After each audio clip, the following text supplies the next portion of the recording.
இன்றைய உலகம் டெக்னாலஜி இல்லாமல் ஒரு நாள் கூட நாம் நினைத்து பார்க்க முடியுமா? கையில் இருக்கும் ஸ்மார்ட் போன் முதல் விண்வெளியில் பறக்கும் செயற்கைக்கோள் வரை எங்கும் எதிலும் டெக் உலகம் நம்மோடே பயணிக்கிறது. இன்றைய உலகத்தை இயக்கும் ஒரு மிகப்பெரிய சக்தி டெக்னாலஜி. ஆனா இந்த வார்த்தை எங்கிருந்து வந்தது தெரியுமா? டெக்னாலஜி என்ற வார்த்தை கிரேக்க மொழியிலிருந்து வந்தது. நம்ம தினசரி வாழ்க்கையில் மொபைல், இன்டர்நெட், கம்ப்யூட்டர் இல்லாமல் ஒரு நாள் கூட நினைக்க முடியாது. மொபைல், இன்டர்நெட், ஏஐ, கம்ப்யூட்டர் இவையெல்லாம் டெக்னாலஜியின் ஒரு பகுதி. டெக் என்றால் திறமை, செய்முறை. நாலஜி என்றால் அறிவு, ஆய்வு.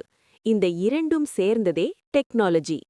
அறிவையும் திறமையையும் நடைமுறையில் பயன்படுத்துவதுதான் டெக்னாலஜி. தமிழில் டெக்னாலஜிக்கு தொழில்நுட்பம்னு சொல்றோம். ஒரு வேலையை நுணுக்கமா செய்ய உதவும் அறிவு. சக்கரம் முதல் செயற்கைக்கோள் வரை எல்லாமே டெக்னாலஜி தான். டெக்னாலஜி இல்லாமல் இங்க எதுவும் இல்ல. முன்னாடி கையை பயன்படுத்தி வேலை செய்தோம். பிறகு கருவிகள் வந்தது. இப்ப மெஷின்கள், கம்ப்யூட்டர்கள், ரோபோட்டுகள் வந்திருக்கு. கணினி, இன்டர்நெட், ஸ்மார்ட் போன் இந்த மூன்றும் சேர்ந்து உலகத்தை முழுக்க டிஜிட்டல் ஆக்கிட்டாங்க. Online class, digital payment, work from home, online shopping இவையெல்லாம் இப்ப நம்ம தினசரி வாழ்க்கையின் ஒரு பகுதியாகிவிட்டது. ஒரு பட்டன் அழுத்தினாலே உலகம் நம்ம கையில். மனிதனின் வாழ்க்கையை எளிதாக்க உருவாக்கப்பட்ட அறிவியல் கண்டுபிடிப்புகள். முன்னாடி ஒரு செய்தி போக நாட்கள் எடுத்தது.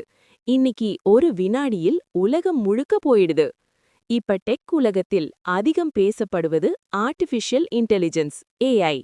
ஏஐ என்றால் மனிதன் மாதிரி யோசிக்க, கற்றுக்கொள்ள, முடிவெடுக்க கணினிக்கு கொடுக்கப்படும் திறன். Chatbots, voice assistant, face recognition, self driving cars இவையெல்லாம் ஏஐயின் உதாரணங்கள்.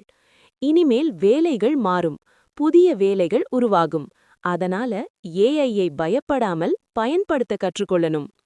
ஃபேஸ்புக், யூடியூப், இன்ஸ்டாகிராம், வாட்ஸ்ஆப் இவையெல்லாம் டெக் உலகத்தின் பெரிய சக்திகள்.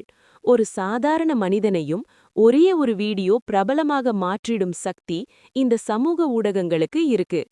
ஆனா அதிக பயன்பாடு மன அழுத்தம், நேர விரயம் அப்படிங்கிற பிரச்சனைகளையும் கொண்டு வருது. அதனால டெக்னாலஜியை நம்ம கட்டுப்பாட்டில் வைக்கணும். நம்மை டெக்னாலஜி கட்டுப்படுத்த விடக்கூடாது. எதிர்காலத்தில் என்ன நடக்கப் போகுது? ரோபோட்டுகள் மனிதனோடு சேர்ந்து வேலை செய்வாங்க. Virtual reality and metaverse, smart cities, space technology, renewable energy tech இவை எல்லாம் எதிர்கால உலகத்தை இன்னும் மேம்படுத்தும். இதுதான் டெக் உலகத்தின் சக்தி. டெக்னாலஜி அறிவை வளர்த்து திறமையை மேம்படுத்தி டெக்னாலஜியோட சேர்ந்து எதிர்காலத்தை உருவாக்குவோம். டெக் உலகம் நம்ம வாழ்க்கைக்கு ஒரு வரம். அதை சரியா பயன்படுத்தினா வாழ்க்கை உயரமெடுக்கும். கற்றுக்கொள், மாறிக்கொள், டெக் உலகத்தோடு முன்னேறு. ஏனென்றால் எதிர்காலம் டெக்னாலஜியோடுதான். தேங்க்ஸ் ஃபார் வாட்சிங்.